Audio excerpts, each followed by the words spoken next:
Hello friends, അപ്പോൾ രാവിലെ തന്നെ നല്ല ബീട്രൂട്ട് തോരൻ വെച്ചിട്ടുണ്ട്. അതോടൊപ്പം നല്ല ബീഫിൻ്റെ എല്ല് വാങ്ങിച്ചിട്ടുണ്ട് നമ്മൾ.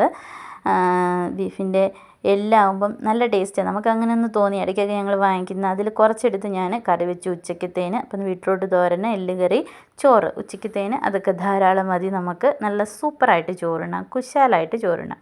അപ്പം ബാക്കി കുറച്ച് ബീഫ് കൂടി ഇരിപ്പുണ്ട്. അത് കഴുകിയതിന് ശേഷം ഉപ്പും മുളകും മഞ്ഞൾപ്പൊടി എല്ലാം കൂടി തിരുമ്മി ഞാൻ ഫ്രിഡ്ജിലേക്ക് വെച്ചു. ഇനി നമ്മളൊരു വഴി വരെ പോവാണ്, ചെറിയൊരു യാത്രയാണ് കേട്ടോ. അപ്പോൾ തിരിച്ച് വന്നു കഴിയുമ്പോൾ എനിക്ക് കറി വയ്ക്കാൻ എളുപ്പമുണ്ടല്ലോ. പിന്നെ ഒരുങ്ങി എല്ലാം സെറ്റായതിന് ശേഷം നമ്മൾ നേരെ പോയത് തങ്കമണി വീട്ടിലേക്കാണ്. അവിടുന്ന് പപ്പായും അമ്മയും പിള്ളേരും നമ്മുടെ പിള്ളേരും എല്ലാവരും ഉണ്ട് ഈ വണ്ടിയിൽ. പിന്നെയും ചേട്ടായും ചേച്ചിയുണ്ട്. എല്ലാവരും കൂടി ഒരു വണ്ടിയെ കൊള്ളത്തില്ലാത്തത് കൊണ്ട് ഞങ്ങളെല്ലാവരും കൂടി കയറി. ഇനി ചേട്ടായും ചേച്ചിയും ഒറ്റയ്ക്ക് വേറൊരു വണ്ടിക്ക് വരുന്നുണ്ട്, അവിടുത്തെ വണ്ടിക്ക് വരുന്നുണ്ട്. അത് മറ്റൊരിടത്തേക്കുമല്ല ഞങ്ങൾ പോയത്. ഞങ്ങളെല്ലാവരും കൂടി ഒന്നിച്ച് പോകണമെങ്കിൽ അത് നമ്മളുമായി ബന്ധപ്പെട്ട എവിടെയെങ്കിലും ആയിരിക്കുമല്ലോ. അപ്പോൾ നമ്മുടെ സിസ്റ്റർ ചേച്ചിയുടെ ഹാപ്പി ബർത്ത്ഡേ ആയിരുന്നു കേട്ടോ ഇന്ന്. അപ്പം ചേച്ചിയുടെ അടുത്ത് കേക്ക് കട്ട് ചെയ്യാനായിട്ട് പോയതാണ്. അപ്പം ഞങ്ങൾ ചെന്നതിന് ശേഷം അവിടെ കേക്കൊക്കെ കട്ട് ചെയ്ത് ഞങ്ങൾക്ക് സ്നേഹവിരുന്നൊക്കെ ഉണ്ടായിരുന്നു. ഇതെല്ലാം കഴിഞ്ഞ് വീഡിയോസൊന്നും ഞാൻ അധികം അവിടെ നിന്ന് എടുത്തില്ല കേട്ടോ. കുറേ ഫോട്ടോസും കാര്യങ്ങളൊക്കെ എടുത്തുള്ളൂ. ഒരു കൂട്ടം അമ്മമാരുള്ള ഒരു കോൺവെൻറ്റാണത്.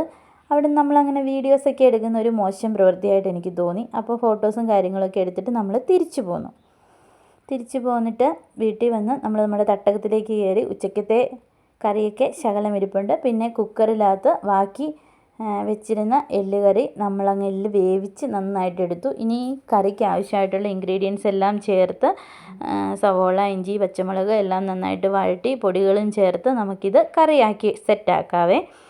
പിന്നെ ചോറിരിപ്പുണ്ട്, ഉച്ചക്കത്തെ തോരൻ കറി ഇരിപ്പുണ്ട്, പിന്നെ ചക്ക വേവിച്ചിട്ടുണ്ട്. അപ്പം ഇഷ്ടമുള്ളവർക്ക് ഇഷ്ടമുള്ളത് കഴിക്കാം. ഞങ്ങൾക്കൊക്കെ ചോറാണ് ഇഷ്ടം. ചക്ക വേവിച്ചതിനോട് അധികം താല്പര്യമില്ല എന്ന് വെച്ച് കഴിക്കില്ല എന്നല്ല, വല്ലപ്പോഴുമൊക്കെ നമുക്കൊരു ഇഷ്ടം തോന്നുമ്പം കഴിക്കും. എപ്പോഴും അങ്ങനെ തോന്നണമെന്നില്ല. അതുകൊണ്ട് എഴുന്നേറ്റ് പോകുന്നുണ്ടോ?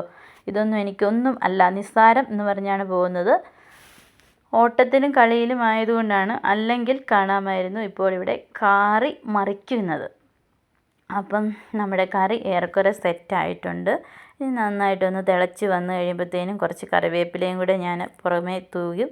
അങ്ങനെ നമ്മുടെ കറി സെറ്റായി. ഇനി നമുക്ക് കുറച്ച് കഴിയുമ്പോൾ കഴിച്ചാൽ മതി. പ്രാർത്ഥനയൊക്കെ കഴിഞ്ഞ് നമ്മൾ കഴിക്കുള്ളൂ കേട്ടോ. എല്ലാം സെറ്റാക്കി വെക്കുവാണെങ്കിൽ എളുപ്പമുണ്ടല്ലോ. പിന്നെ നമ്മുടെ ചേട്ടായി ഞങ്ങളെ ഇവിടെ കൊണ്ടുപോയി വിട്ടതിന് ശേഷം കട്ടപ്പന വരെ പോയായിരുന്നു. നമ്മുടെ ഒരു വണ്ടിയുടെ സീറ്റ് കവർ തയ്ക്കാനായിട്ട് സീറ്റ് കൊണ്ടുപോയി അവിടെ കൊടുത്തിട്ടുണ്ടായിരുന്നു. അപ്പം സീറ്റും കാര്യങ്ങളും എല്ലാം തിരിച്ച് വാങ്ങിക്കാനായിട്ട് പോയതാട്ടോ. അപ്പം വന്നപ്പം മക്കളൊന്ന് ഇരുന്ന് നോക്കിയാണ് സെറ്റപ്പാണോ എന്ന്. ഇനി അത് വണ്ടിയിലെടുത്ത് സെറ്റ് ചെയ്യണം. അതൊക്കെ ചേട്ടായിക്ക് അറിയാം കേട്ടോ. അങ്ങനെ സെറ്റൊക്കെ ചെയ്തതിന് ശേഷം പണികളെല്ലാം തീർന്ന് അകത്തേക്ക് കയറി നമുക്കിനി ഭക്ഷണമൊക്കെ കഴിക്കാം. അപ്പോൾ വീഡിയോ ഇത്രയേ ഉള്ളൂ. Okay, by.